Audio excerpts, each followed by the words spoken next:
విజయవాడ వ్యాప్తంగా వాలంటీర్లు ఎవరైతే ఉన్నారో పూర్తిగా కూటమి ప్రభుత్వంలో 10,000 రూపాయలు నగదు ప్రకటిస్తారని చెప్పిన తర్వాత కూటమి ప్రభుత్వం తర్వాత వాలంటీర్లు తీవ్ర ఇబ్బందులకు గురయ్యారు. ఈ నేపథ్యంలో మొన్న విజయవాడ కనకదుర్గమ్మ అమ్మవారికి వినతి పత్రాలు అందజేశారు. ఈ నేపథ్యంలో ఆదివారం విజయవాడ వ్యాప్తంగా వాలంటీర్లు 50 మంది తరలి వచ్చి ఇసుక మీద మోకాలతో నడిచి వారు నిరసన వ్యక్తం చేశారు. అయితే రాష్ట్ర ప్రభుత్వం తక్షణమే స్పందించాలని, లేని పక్షంలో వాలంటీర్లు రాష్ట్ర వ్యాప్తంగా నిరసన ఉధృతి చేస్తామని సందర్భంగా తెలియజేశారు.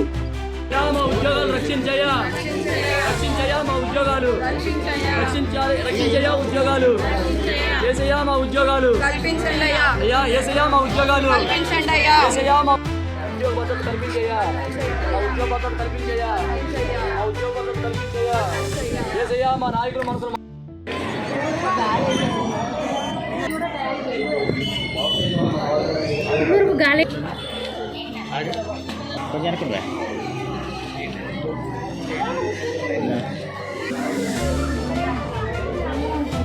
అసోసియేషన్ రాష్ట్ర ప్రధాన కార్యదర్శిగా పనిచేస్తున్నాం. గత 5 నెలల నుంచి కూడా మేము వాలంటీర్ సమస్య మీద ఫైట్ చేస్తుంటే మేము ఈ రోజున వాలంటీర్లు లేరు అని చెప్పేసి మాకు శాసనమండలిలో మా మంత్రివర్యులు చెప్పడం దురదృష్టకరంగా భావించి అనేకమైన నిరసన కార్యక్రమాలు చేస్తున్నప్పుడు కూడా వాళ్ళ మనసులు మారట్లేదని చెప్పి ఇక దేవస్థానాలే మాకు దిక్కు అని చెప్పేసి ఈ రోజు నిన్నేమో దేవస్థానం అమ్మవారి గుడికి వెళ్ళాం. ఈ రోజున మా మేరీ మాత గుడి దగ్గరికి వచ్చామండి.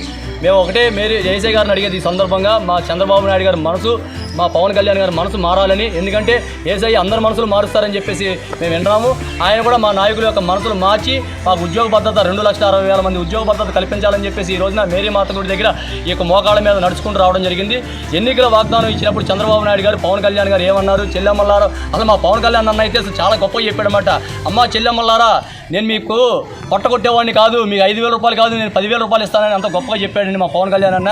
నిజంగా మా అన్న ఏదైనా ఏర్పాటు చేస్తానని చెప్పి ఎదురు చూస్తుంటే ఏదో టెక్నికల్ విషయాలు కదా, ఏదైనా జీవోలు తీసుకొచ్చేదని మమ్మల్ని కాపాడుతా అనుకుంటుంటే ఈ రోజున మాకేం సంబంధం లేదని చేతులు దులుపుకోవడం సరైన పద్ధతి కాదు.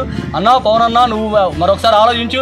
ఎవరికైనా ఆపద వస్తే నేను ఉన్నానంటూ, అదే మహిళలు ఆపదంటే అసలు నేను ప్రత్యేకంగా అందరికంటే ముందు నేను ఫైట్ చేస్తా ఉంటాను. ఈ రోజున 2 లక్షల మంది మహిళలు అన్న అన్న అని చెప్పి ఆత్మనాదాలు చేస్తున్నారన్న. నువ్వు వాళ్ళ గురించి ఏం ఆలోచిస్తున్నావు అన్న? 2 లక్షల మంది యువ మహిళలమ్మా అన్న, వాళ్ళ సంగతి ఏంటి అని ఈ రోజు ప్రశ్నిస్తున్నావు అన్న. నువ్వు మాత్రం ప్రశ్నించడానికే పుట్టానన్నా, పార్టీ పెట్టానన్నా, ఈరోజు డిప్యూటీ సీఎం అయ్యావు కదన్నా. ఈరోజు అధికారం నీ చేతిలో ఉంది, నువ్వు చెప్తే కాదన్నోళ్ళు ఎవరన్నా? దీంట్లో 100 మంది పైనే మా మేనమామ అని చెప్తున్నారన్న. నీ గురించి ఎంతో గొప్ప చెప్తున్నారు మా వాలంటీర్లు కూడా.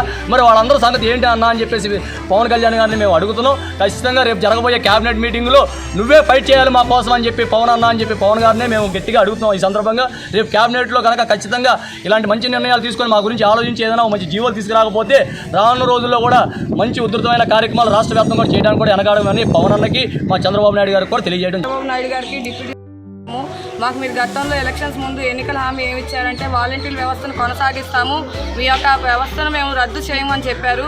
మరి ఇప్పుడు కొత్తగా జీవో లేదని చెప్తున్నారు. మీరు ఈ దినం మరి ఒక గుణదల్వ మేరీ మాత సమక్షంలో మేము మిమ్మల్ని ఒకటే అడుగుతున్నామండి. మీరు మాకు ఇస్తానన్న వాగ్దానాన్ని నెరవేర్చండి, మాకు ఇస్తానన్న ఉద్యోగాన్ని మాకు దయచేయండి. లేని పక్షంలో మేము దేవస్థానం నుంచి మరి ఏ స్థానానికి వెళ్ళాలని మీరు ఒకసారి ఆలోచించుకోండి.